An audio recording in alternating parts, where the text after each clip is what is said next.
Bismillahirrahmanirrahim. Assalamualaikum warahmatullahi wabarakatuh. Perkenalkan, nama saya Raditya Anwar, mahasiswa Penjaskes Universitas Islam 45 Bekasi. Di sini saya akan mempresentasikan tentang laporan kegiatan magang 2 saya yang saya lakukan bersama teman-teman di Sekolah SMA Negeri 13 Kota Bekasi. Dosen pembimbing saya yaitu adalah Bapak Habibi MPD.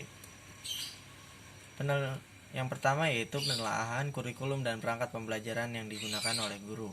Kurikulum adalah seperangkat rencana dan pengaturan mengenai tujuan, isi dan bahan pelajaran, serta cara yang digunakan sebagai pedoman penyelenggaraan kegiatan pembelajaran untuk mencapai tujuan pendidikan tertentu. Ada 2 dimensi kurikulum. Yang pertama adalah rencana dan pengaturan menjadi tujuan, isi dan bahan pelajaran, sedangkan yang kedua adalah cara yang digunakan untuk kegiatan pembelajaran.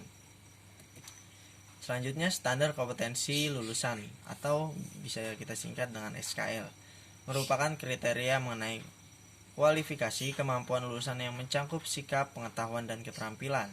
Standar kompetensi lulusan digunakan sebagai pedoman penilaian dalam menentukan kelulusan peserta didik dari satuan pendidikan.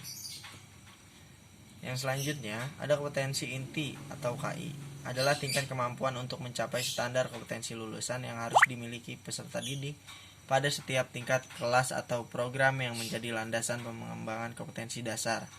Kompetensi inti merupakan terjemahan atau operasional SKL dalam bentuk kualitas yang harus dimiliki oleh peserta didik yang dinyatakan telah menyelesaikan pendidikan pada suatu pendidikan tertentu.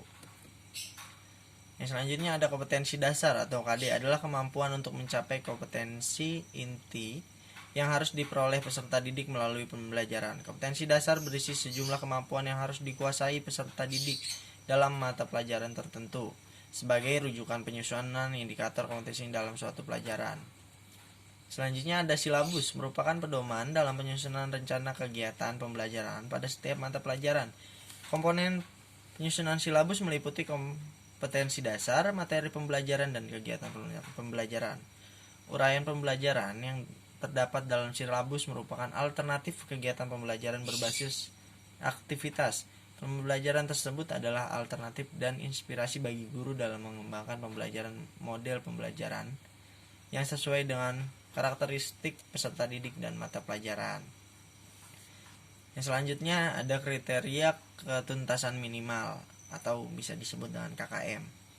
Kriteria ketuntasan minimal merupakan kriteria paling rendah untuk menyatakan bahwa peserta didik telah mencapai ketuntasan belajar.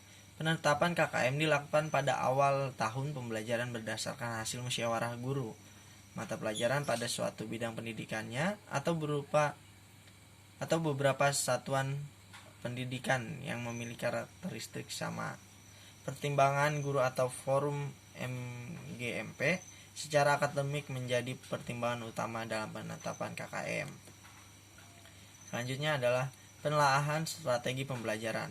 Strategi pembelajaran merupakan cara-cara tertentu yang digunakan secara prosedural dan sistematis dalam suatu aktivitas pembelajaran untuk meningkatkan kualitas hasil pembelajaran.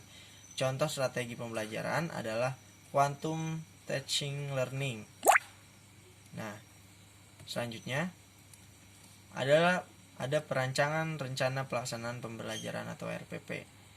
Rancangan pelaksanaan pembelajaran atau RPP adalah rancangan kegiatan pembelajaran tatap muka untuk satu pertemuan atau lebih. Dikembangkan berdasarkan silabus untuk mengarahkan kegiatan pembelajaran dan penilaian peserta didik dalam mencapai kompetensi dasar. Mungkin itu saja yang dapat saya jelaskan. Kurang lebihnya mohon maaf. Billahi taufiq wal hidayah. Assalamualaikum warahmatullahi wabarakatuh.